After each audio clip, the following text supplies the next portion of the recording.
Brandon Ferdig is a human interest writer and speaker. He joins me now from Minneapolis, Minnesota. Brandon, good to have you on the program. The president seems to show a little bit of ignorance there in terms of the fact that it was his own legal department, his own branch of judiciary that allowed this to go forward.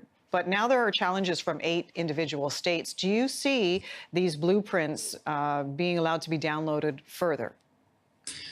Well, yeah, I do. They'll be available for the majority of the U.S. states, it looks like. And what's to stop me in Minnesota or someone in Montana or wherever from then sending the blueprints to people in states where it isn't allowed? I wrote a piece in the Star Tribune that was published today, the Minneapolis newspaper, and it basically made the point that, if even though this is a legitimate concern, we don't want firearms in everyone's hands and all that.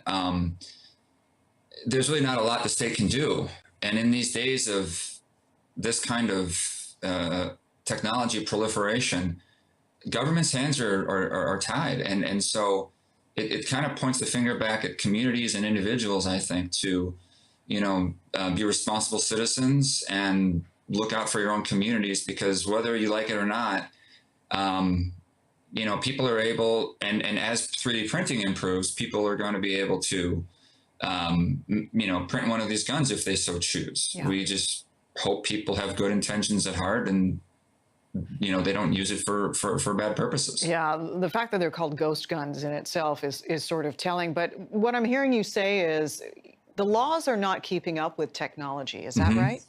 Yeah, that's the case in a number of areas. There are synthetic recreational drugs that they'll change a molecule and then it's technically illegal. And it takes a long time to draft the new legislation and get it passed. And, the whole system of governance is, as an institution, it's becoming dated in these technological areas. It can still be there to enforce contracts and things like that. Custody battles, things of a physical nature. But when it comes to technological issues, information in particular, it's how do you stop piracy? How do you stop, even prostitution when we don't have to go to the streets to find a prostitute? You can just go online to do it. Everything is, to the degree that our lives are going online, is also the degree to which it makes it harder for governments to operate in their standard assumed role of being the shapers of society.